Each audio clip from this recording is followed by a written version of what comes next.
অনুরাগের ছোঁয়ার আজকের ধামাকাদার এপিসোডে আমরা দেখতে পাবো সোনা কি যেন একটা বলতে চায় এবং দীপা সোনাকে বলে, মা তুই বল, যা বলতে চাচ্ছিস বল, আজকে আমরা সব শুনবো। সোনা তখন মিথ্যে গুরুদেবকেই আসল গুরুদেব বলে ওঠে। সোনার এই কথা শুনে কুন্তলা সহ সবাই চমকে যায় এবং পিছন থেকে আসল গুরুদেব বলতে থাকে, এ না হলে আমার বাড়ির বউ যেমনটা শিখিয়ে দিচ্ছি ঠিক তেমনটাই বলে উঠল। অন্যদিকে সোনা ভাবতে থাকে তাকে তার পরিবার এবং তার সন্তানের জন্য মিথ্যে কথাটি বলতে হলো, কারণ সে যদি মিথ্যে কথা না বলতো তাহলে রুডির মা রুডিকে নিয়ে দূরে চলে যেত, তাহলে তার সন্তানকে নিয়ে সে কিভাবে থাকতো সে চিন্তা করেই সে মিথ্যা কথাটি বলতে বাধ্য হয়েছে। সোনা সেজন্য বলে মা মিথ্যে বলছে। সোনার এই কথা শুনে দীপা অনেকটা কষ্ট পায় এবং সে সময় কুন্তলা দেবী বলে ওঠে যে আপনার কি আর কিছু বলার আছে? গুরুদেব সে সময় বলে, আমি এত লজ্জা নিতে পারবো না, আমি এই বাড়িতে থাকবো না, আমি এখান থেকে এখনই চলে যেতে চাই। তখন দীপা বলে, আমি ভুল করেছি, আমাকে যা শাস্তি দেবেন আমি তাই মেনে নিব। তখন কুন্তলা বলে, আপনার শাস্তি একটাই, আপনাকে সবার সামনে পা ধরে গুরুদেবের কাছে মাপ চেতে হবে। তখন গুরুদেবের কাছে দীপা পা ধরে মাপ চায়, কিন্তু সেই সময় ডক্টর সেন এসে দীপার সহযোগিতা করে এবং বলে, সবসময় যেহেতু তোমাকে সহযোগিতা করেছি, তোমার পাশে থেকেছি, এ সময় তোমার পাশেই থাকবো।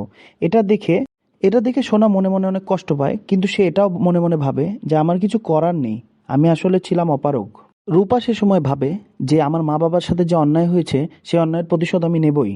দরজার সামনে দাঁড়িয়ে থাকে রূপা, কিন্তু রূপাকে কিছুতেই ভিতরে ঢুকতে দেয় না কুন্তলা। কুন্তলা তখন বলে, এই বাড়ির কিছু নিয়ম রয়েছে, বধূবরণ করা হবে এখন, আর এই সময় মেয়ের বাড়ির কোনো লোকজন এখানে থাকা যাবে না।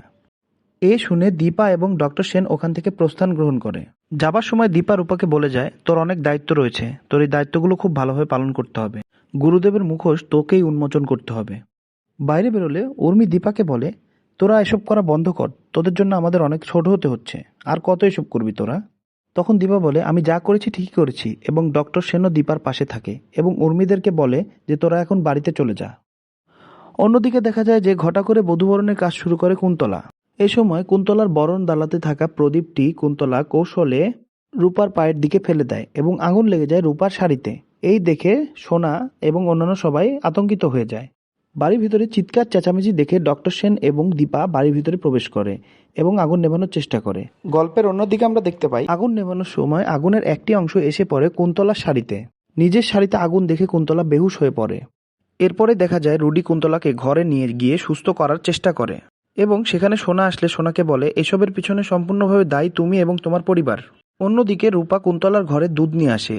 সেই দুধটি কুন্তলা খেতে চায় না, কিন্তু কুন্তলাকে জোর করে রূপা দুধ খাইয়ে দেয়। জোর করে গরম দুধ খাওয়ানোর ফলে কুন্তলার মুখ পুড়ে যায় এবং এই কাজটি করে রূপা বুঝিয়ে দেয় যে তোমাদের সকলকে এখন আমিই কন্ট্রোল করব। অন্যদিকে রূপার এই কাজটি দেখে সোনা ভাবতে থাকে, আমার বোন কি তাহলে আমাকে বাঁচানোর জন্য এসেছে এই পরিবারে? অন্যদিকে দীপা এবং ডক্টর সেন বাসায় গিয়ে এটা ভাবে যে কে এই সত্যিগুলো উন্মোচন করবে। তখন দীপা বলে, আমাদের মা রূপাই এই সত্যিগুলো উন্মোচন করবে, আমার বিশ্বাস আছে তার উপর, সে পারবে এই সত্যিগুলো সবার সামনে আনতে। তো বন্ধুরা, তোমাদের কি মনে হয় রূপা পারবে সত্যিটি সবার সামনে তুলে ধরতে?